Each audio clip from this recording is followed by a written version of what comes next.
పదే పదే బీజేపీ వాళ్ళు అంటున్నారు మాది గుజరాత్ మోడల్ అని. గుజరాత్ మోడల్ అంటే ఏందే? ఊర్లో ఉన్న వాళ్ళందరూ తగలబెట్టుడా? ఇతర రాష్ట్రాలలో పెట్టుబడులు ఉంటే వాళ్ళని బెదిరించి మీ రాష్ట్రానికి గుంజుకపోవుడా? గుజరాత్ మోడల్ అంటే ఏందో? సంవత్సరానికి 2 కోట్ల ఉద్యోగాలు ఇస్తాన్నారు. ఎవరికైనా ఉద్యోగం ఇచ్చిండ్రా? రైతు ఆదాయాన్ని రెండింతలు చేస్తామన్నారు. రైతు ఆదాయం రెండింతలు చేయలేదు కానీ ఢిల్లీలో మాత్రం ధర్నా చేస్తున్న రైతులను కాల్చి చంపేసింది. ఇదా గుజరాత్ మోడల్? तेलंगाना अगर आगे तरक्की करना है, हम भी गुजरात जैसा हम आगे जाना है तो यहाँ पर आपकी मदद जरूरी है. పదే పదే బీజేపీ వాళ్ళు అంటున్నారు మాది గుజరాత్ మోడల్ అని. గుజరాత్ మోడల్ అంటే ఏందే?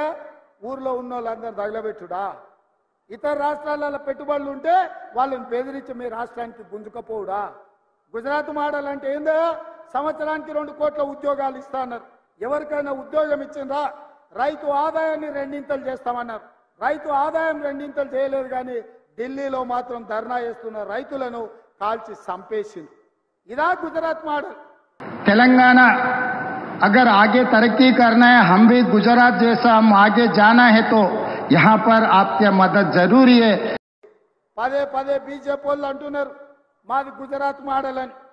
గుజరాత్ మోడల్ అంటే ఏందే? ఊర్లో ఉన్న వాళ్ళందరూ తగలబెట్టుడా? ఇతర రాష్ట్రాలలో పెట్టుబడులు ఉంటే వాళ్ళని బెదిరించి మీ రాష్ట్రానికి గుంజుకపోవుడా? గుజరాత్ మోడల్ అంటే ఏందో? సంవత్సరానికి 2 కోట్ల ఉద్యోగాలు ఇస్తాన్నారు. ఎవరికైనా ఉద్యోగం ఇచ్చిండ్రా? రైతు ఆదాయాన్ని రెండింతలు చేస్తామన్నారు. రైతు ఆదాయం రెండింతలు చేయలేదు కానీ ఢిల్లీలో మాత్రం ధర్నా చేస్తున్న రైతులను కాల్చి చంపేసింది. ఇదా గుజరాత్ మోడల్? तेलंगाना अगर आगे तरक्की करना है, हम भी गुजरात जैसा हम आगे जाना है तो यहाँ पर आपकी मदद जरूरी है.